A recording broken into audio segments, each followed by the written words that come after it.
Suatu malam yang biru tanpa dirimu, berjuta-juta rindu padamu. Sendiriku pun harus menikmati nyanyian sang rembulan. Saya baru saja menghibur teman-teman dari Paragram, Voi dan Era. Dan buat saya itu dan apa namanya, live bisa ada audience di situ ya, maksudnya nggak cuma virtual. Jadi separuh virtual, separuh ada orang di situ, ada audience. Jadi luar biasa senangnya bisa membuat seneng secara langsung gitu ya teman-teman dan manusia nyata gitu ya, bukan di layar yang kita main ya beda vibe-nya gitu. Dan luar biasa senangnya, terima kasih udah diundang, udah diajak. Itu vibe-nya live music beneran gitu ya, kan beda energinya tuh beda. Kalau ada yang nonton tuh beda, kalau nggak ada nonton kita nyanyi sama juga kayak recording gitu. Recording tuh susahnya bawa mood kita gimana, seakan-akan ada energi dari audiensnya itu yang memang yang paling penting dari situ sih, di apa ya, dalam sebagai musisi gitu.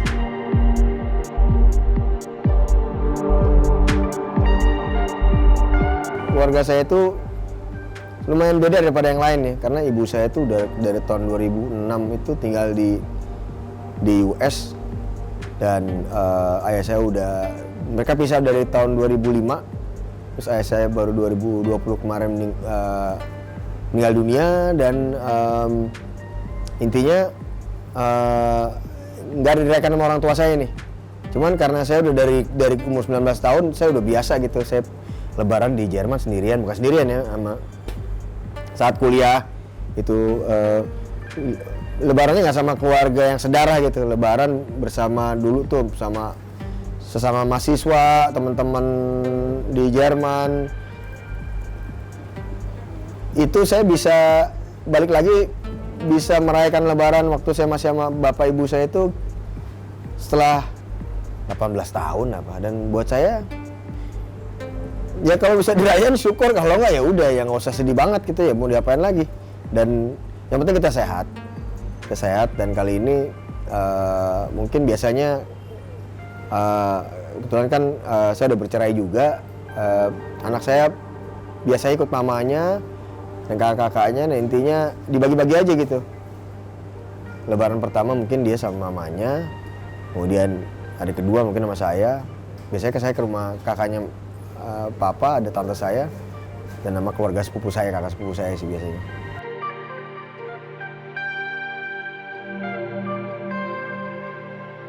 Ich bin Sani Sondoro. Ich wünsche euch alle, meine muslimische Freunde und Bruder, Schwester, eine wunderschöne Zuckerfest. Alles Liebe.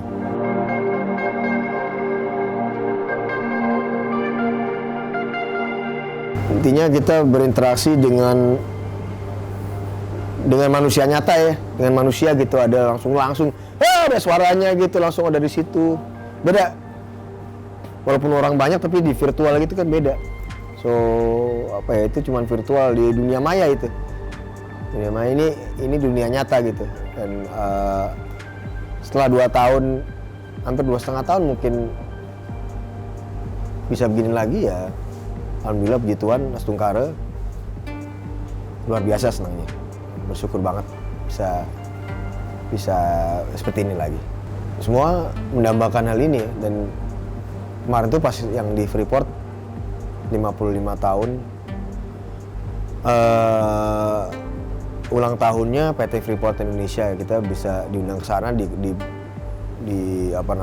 dikasih kesempatan untuk menghibur orang-orang pekerja staff Freeport Indonesia. Terus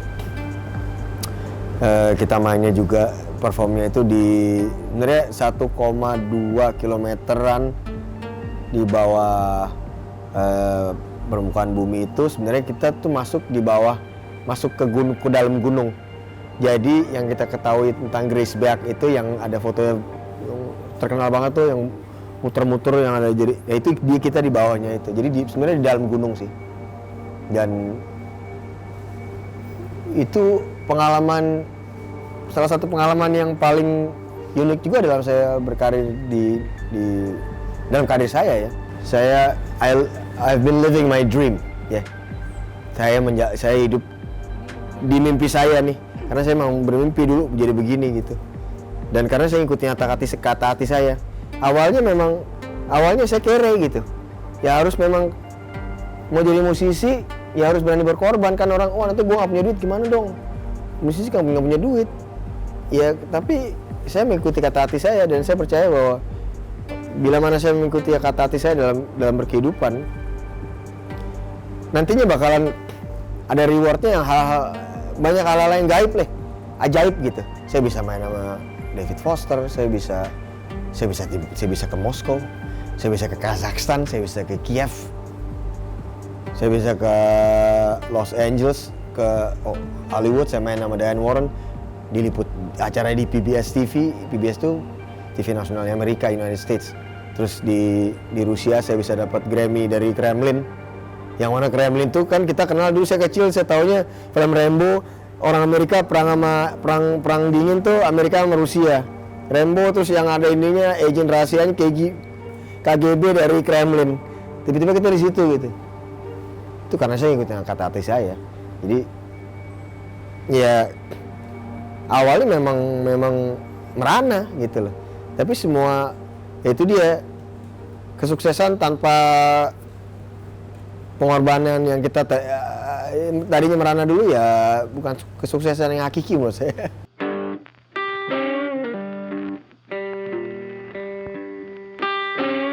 Kan saya hidup di Jerman. Saya orang asing di sana. Mata saya sipit ya. Orang Asia Timur, rambut saya hitam, beda banget sama orang. Sekarang kebayang, dan saya ngamen sambil saya mengejar mimpi saya main juga di kafe, main kadang-kadang di event-event musik. Ya ada panggung segala macam, tapi mainly itu saya banyaknya main di MRT sendirian. Bayang nggak? Di MRT sini atau di bis kota gitu.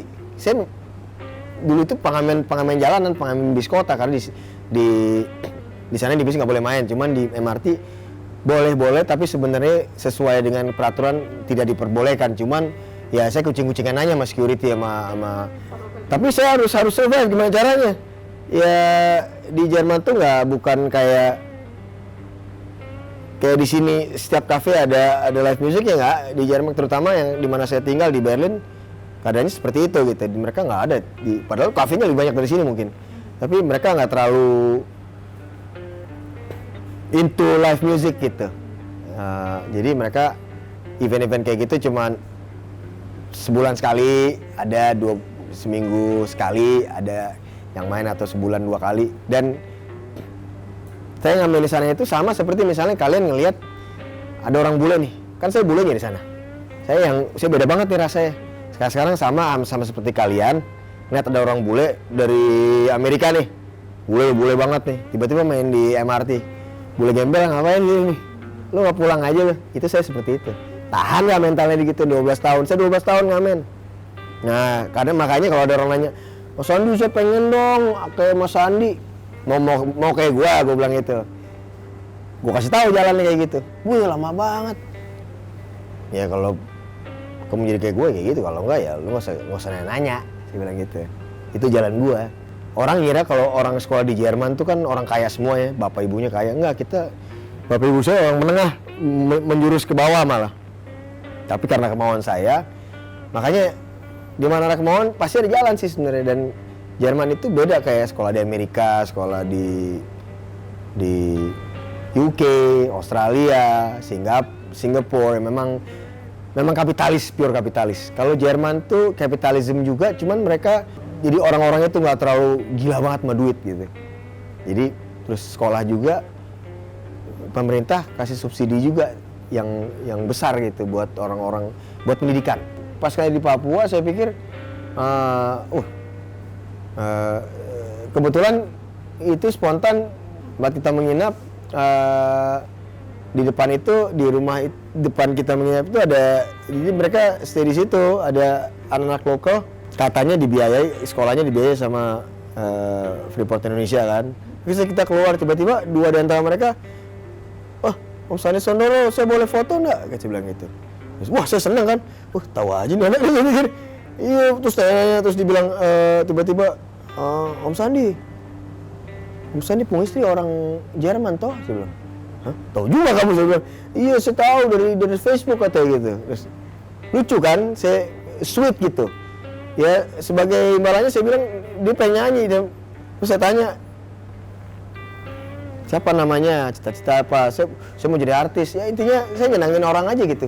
Dan saya lihat mereka, ya yang saya lihat sih, saya merasa orang Indonesia Timur lebih tulus sih, nggak tahu kenapa ya. Dan lu nggak tahu ya, belum terlalu mikirin duit, mau top nggak. Maksudnya oke, dia mau jadi penyanyi, cuman lucunya itu lebih bukan naif dalam artian negatif ya, naif yang sweet gitu ya. Bener-bener tulus gitu hatinya tuh. Kalau orang yang saya feeling ya, Indonesia Timur nggak tahu ya, saya joget nggak, terus jaim nggak, joget aja gitu orang sana gitu.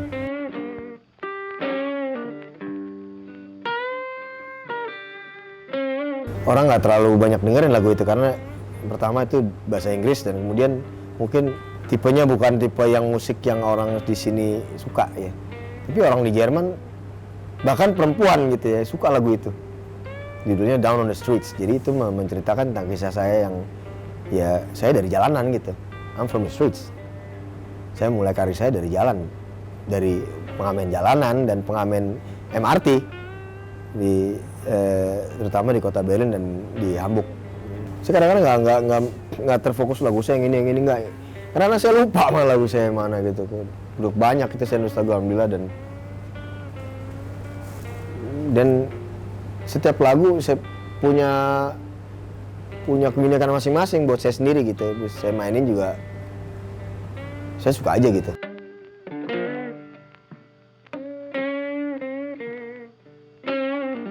Masih One Fals, Om Iye, Ahmad Albar, apa lagi yang masih. Oh ini kita rencana nih mungkin nih, ada mau ngerilis single sama Mas Dwiki Darmawan. Itu juga legend juga. Mas Indra, nanti kayaknya September saya akan ikut satu titik di mana dia kan nanti akan tur Mas Indra Lesmana.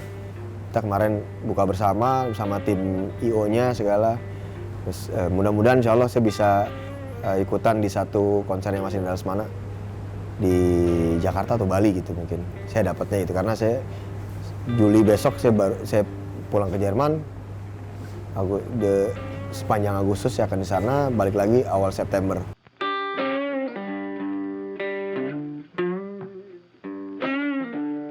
Menjadi salah satu juri, itu acaranya taping. Jadi September tahun lalu, Oktober 12 sampai 24 kami taping ya, saya dan 99 jurinya dan pesertanya, dan acara itu tapingnya berlangsung selama sekitar 10 hari. Sangat luar biasa, senangnya bisa diajak ke jadi juri di Jerman ya. Itu bahasa Jerman. Jadi yang boleh ikut acara itu ya orang-orang persyaratannya bisa bahasa Jerman, enggak. Ya, karena saya masih berkarir di Jerman, dan itu juga 2018 kalau nggak salah, agent saya dikontak oleh Endemol. Jadi dia itu semacam PH kali ya, production house yang dia bikin acara itu. All Together Now itu jadi tadinya 2018 saya ditawarin, kemudian dipospon 2019. 2017 apa? 2 tahun tuh pospon. 2019 mau jadi lagi, tiba-tiba 2020 dibilang kan. 2020 pandemi. Tiba-tiba saya udah mundur lagi deh nih. Yalah, bodo amat lah. Masih diajakin juga gitu. Tiba-tiba ada casting segala macam kan. Castingnya virtual dari sana gitu ya. Akhirnya 2021 kejadian permainannya seperti ini. Satu episode itu 12 peserta, jadi satu malam itu habis. Ada pemenangnya, dapat 10.000 euro. Episode berikutnya ada pemenangnya lagi. Jadi selama 6 itu nanti ada langsung pemenangnya. Nggak seperti acara-acara casting show yang lain sih. Ini unik sih. Kita sih fun. Terus ya luar biasa senangnya karena saya belum pernah lihat di acara selama saya tinggal di Jerman ada juri di bidang musik ya.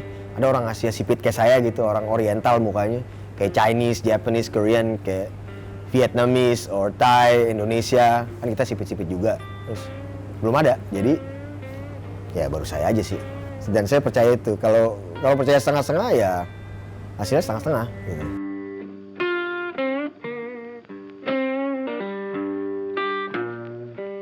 Ya intinya sih ngeliat seperti itu, yang ngeliat seperti ya kayak perjalanan saya dulu lah gitu. Kira-kira ada kemiripan, ada benang merahnya juga gitu. Saya juga nggak tahu kenapa saya bisa diikut, maksudnya lolos audisi. Intinya gini, yang pengalaman yang saya tahu dari situ ya, maksudnya kesimpulannya adalah kalau misalnya kita punya pancaran yang positif gitu, saya pas ikut audisi saya nggak ada beban gitu, saya nyanyi aja, saya nikmatin, lolos audisi gitu, bukan terus tegang, gue harus nyanyi bagus banget nih, pret, nih ya, lu nyanyi happy aja, so menang nggak menang, kalah